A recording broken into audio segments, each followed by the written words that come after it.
Hi, Cyndy here. Let me do another little bit about faith. Faith number 3 video. One of the things that I see is people sometimes talk about faith in a really passive kind of way. Touched on this a little bit in video number 2, that passivity is the opposite side of it's kind of hyper faith. So we have hyper faith on one side where we're just going to believe harder, it's going to happen. And that sort of goes along with this passivity thing where, so now because I'm believing so hard, I can just sit back and God's like a magic fairy or something. He's just going to wave a magic wand and things are going to happen. And again, neither one of these extremes occur to me anyways as faith. Faith always ends up in action. There's always things that we apply and ways we move forward when there's authentic faith. Because faith responds to the Lord's initiative. And so faith will hear the heart of the Lord, be compelled by the conviction of the Holy Spirit, be moved to action in some way. Faith doesn't just sit back and say, oh, this is what we're going to do. It's not, faith isn't mental assent to doctrine, although that can be a part of it. But if that's where it ends, then it's not really faith, because faith always ends up in action and in us doing something because of a compelling, because of a direction, because of an instruction, because of a conviction of some sort. So again, we want to be careful with our faith in terms of what we call faith. We can talk really big. We can say all the right words. We can quote all the right verses. But if we're not, if these things don't move us to action in some way, or to an investment of ourselves in some way, where we offer ourselves as part of a solution to something or someone, somewhere, then I don't know that we can say we're really walking in faith, because faith invests itself in each other and in community, in things that are bigger than ourselves. Will always ask us to show up with things like ways that challenge us to come in greater courage and greater boldness and greater risk. Faith always moves forward with the Lord in ways that are beyond ourselves. And that's part of how our faith muscle grows, is there will be challenge, and there will be these things that just become bigger than what our own lives are, and that will result in something bigger than us as we risk forward with the Lord. I saw recently a post about Micah 6:8. Do justice, love mercy, and walk humbly with our God. And this post showed a beautiful little bunch of flowers, like, oh, it's such a nice verse, right? But it's a false faith to just assent to this. Yes, we should do justice. Yes, we should love mercy. Yes, we should walk humbly with our God. But if no action comes out of that, if no investment of our lives comes out of the conviction of that verse, or the Spirit working that verse into our lives, then I don't think we can call that faith. I don't think we're living in faith. Because actually, doing justice is messy, heartbreaking investment and work. Loving mercy requires something so much bigger than what we have in and over and through ourselves. It requires us on our knees every day, asking the Lord to do these things in us and through us, to give us love big enough, bigger than what we have, bigger than who we are, in order to step forward and to be active within our communities and the world and our nations. So faith, again, always shows up with action.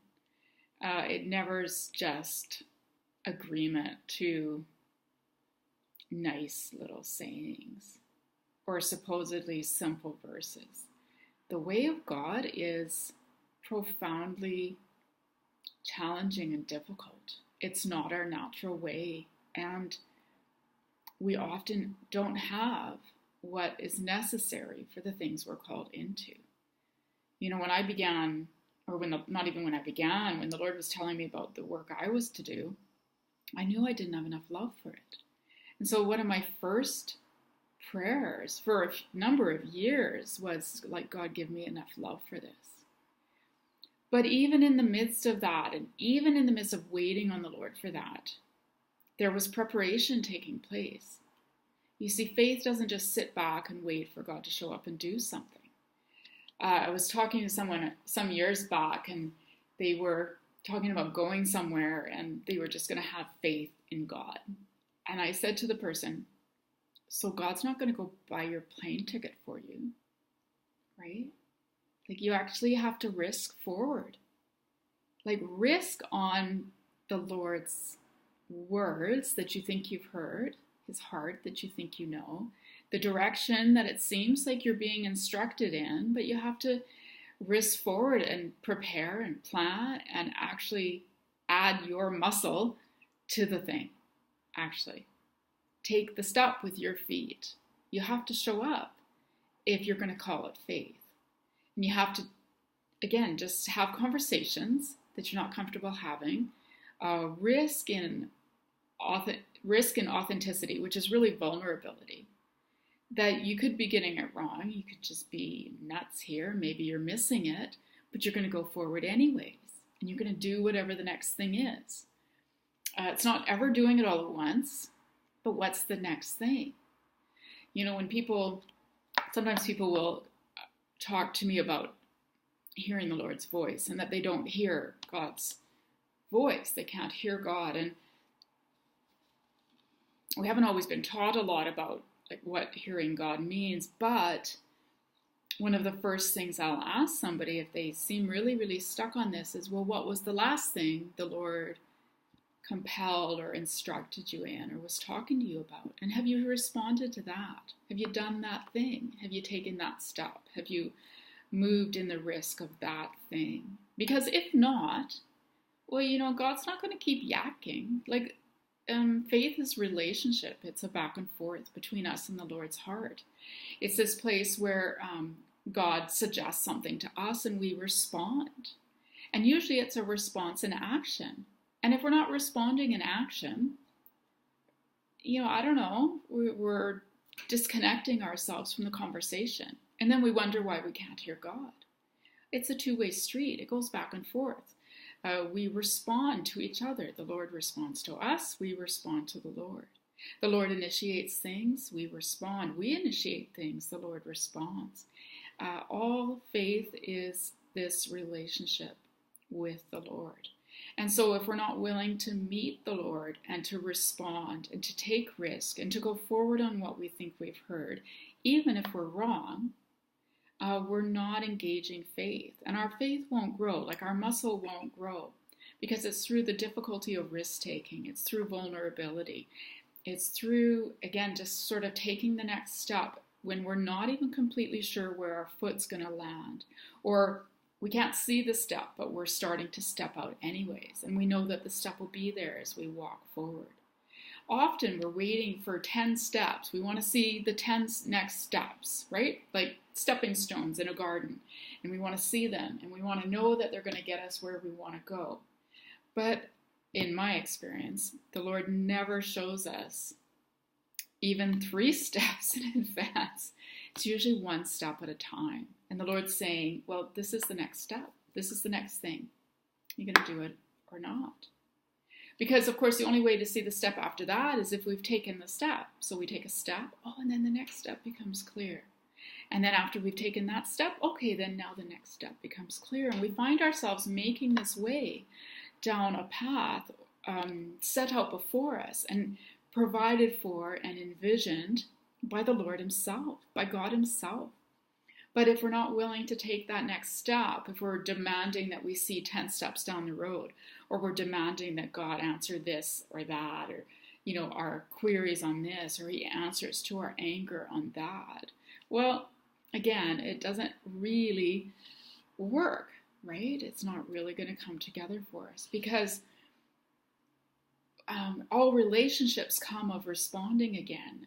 There's not necessarily prerequisites that we put in place upon God in order to walk with God. Because, I don't know, do you have any relationships like that? Are they healthy? Are they helpful? Are they a blessing to you? Do you like it when other people put prerequisites on you in order for them to be in your life? What would be your response to that? So think about that with the Lord and with how you are with God. And faith grows by trust, and trust grows by risk. And risk is about stepping forward with what we think the Lord is saying. I don't think we're ever completely sure. There's always an element of doubt or an element of risk because we're human. We could be hearing it wrong. It may not be the thing, but risks to go forward with God and to put our lives on the line, to trust and to see where God may be taking us and how we might be partnering with the Lord. So faith always ends. I think it's a cycle, right? But faith always takes action. It doesn't just sit back and wait. God's not going to do everything. There's so many things like God's put within your capacity to do, right? God's not going to, pay your hydro bill. You have to risk to do that, trusting that more provision will come in. God's not going to, pack your bag for you if he's telling you to go somewhere. You got to pack that bag yourself. God's not going to go searching for a job if that's the next thing. He's not going to go walking down the street looking for the job and come back and knock on your door and say, hey, here it is. You got to go walking down the street yourself, talking to people and making applications. It doesn't matter what it is, whatever we're being led forward in requires a responsive action on our part. And so this is part of faith, where we go forward with the Lord, risking to put action to what we're sensing. So be blessed today. Thanks.